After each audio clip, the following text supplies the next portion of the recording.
Hi అండి, welcome back to our channel ఆహా మన వంటలు.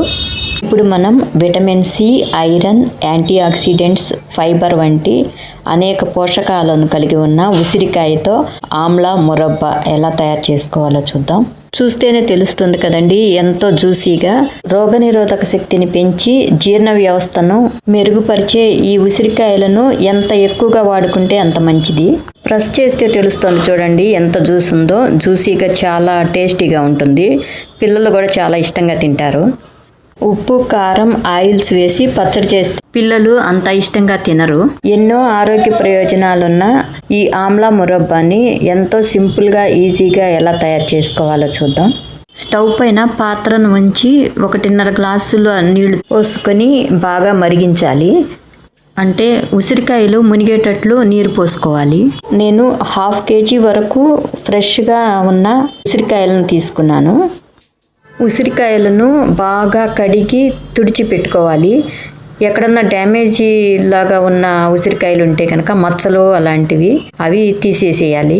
ఇంకా ఫ్రెష్గా ఉన్న ఉసిరికాయలతోటి మనం మురబ్బా తయారు చేసుకుందాం.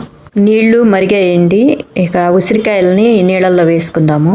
ఒక 5 మినిట్స్ మూత పెట్టి ఉడికించుకుంటే ఉసిరికాయలు మెత్తబడతాయి. ఫోర్క్తో గుచ్చి చూస్తేనే తెలుస్తుంది. బాగా గ్రీన్గా ఉన్న ఉసిరికాయలని వాడకూడదు, అవి పిందెల్లాగా ఉంటాయి అన్నమాట, కొంచెం ఒగురు ఉంటుంది. ఇప్పుడు నీళ్లు మొత్తం వంపేసి ఉసిరికాయలు తడి లేకుండా చూసుకోవాలి. పాకం పీల్చుకోవటానికి వీలుగా ఉసిరికాయలన్నింటికి సన్న రంధ్రాలను పెట్టాలి. ఫోర్క్తో అలా గుచ్చినట్లయితే ఈజీగా హోల్స్ పడిపోతాయి. ఉసిరికాయలు బాగా ఉడికినట్లయితే ప్రెస్ చేసినప్పుడు తొనలు లాగా గింజ నుంచి విడిపోతాయి అన్నమాట. ఉసిరికాయలన్నింటికి హోల్స్ పెట్టుకోవటం అయిపోయిందండి. ఇంకా పాకం పట్టుకోవటమే. నేను ఇక్కడ చక్కెరకు బదులు బెల్లం వాడుతున్నాను. 1/2 కేజీ ఉసిరికాయలకి 1/2 కేజీ బెల్లం అనమాట.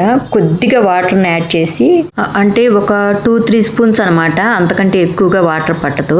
కొంచెం బెల్లం కరిగిన తర్వాత ఉసిరికాయలన్నింటినీ వేసుకొని కలుపుతూ ఉన్నట్లయితే ఉసిరికాయల్లో ఉన్న వాటర్ కూడా బయటకు వచ్చి ఈ బెల్లం అంతా లిక్విడ్ లాగా అయిపోతుంది. ఇప్పుడు మూత పెట్టి ఒక 15 మినిట్స్ ఉడికించుకోవాలి. మధ్య మధ్యలో మూత తీసి కలుపుతూ ఉండాలి. ఇలా చేయటం వలన ఉసిరికాయలు పాకాన్ని బాగా పీల్చుకొని జ్యూసీగా తయారవుతాయి. ఇప్పుడు లైట్గా కలర్ చేంజ్ అయినాయి కదండి, గోల్డెన్ బ్రౌన్ కలర్కి వస్తే ఇక మురబ్బా రెడీ అయిపోయినట్లే. ఉసిరికాయలు కూడా పాకాన్ని బాగా పీల్చుకుంటాయి. ఇంకా మన ఆమ్లా మురబ్బా రెడీ అయిపోయిందండి. ఇంకా ఫైనల్గా ఒక 1/2 లెమన్ జ్యూస్ని పిండి లైట్గా మసాలాలు యాడ్ చేసుకుందాం. అంటే ఒక 1/2 టీ స్పూను యాలకుల పొడి, 1/2 teaspoon black pepper powder, మళ్ళా డ్రై జింజర్ పౌడర్ అనమాట. అదే శొంఠి పొడి 1/2 టీ స్పూను, మళ్ళా బ్లాక్ సాల్ట్ ఒక 1/2 టీ స్పూను. ఇక ఇంతేనండి మసాలా అంటే. ఇంకా ఇవన్నీ ఒకసారి కలిసేటట్లు కలుపుకొని ఒక గ్లాస్ బాటిల్లో స్టోర్ చేసుకొని ఎయిర్ పోకుండా గట్టిగా మూత పెట్టి నిల్వ చేసుకున్నట్లయితే ఒక 1 ఇయర్ పాటు ఈ ఆమ్లా మురబ్బా నిల్వ ఉంటుంది. మరొక మంచి రెసిపీతో మళ్ళీ కలుద్దాం. Thank you for watching.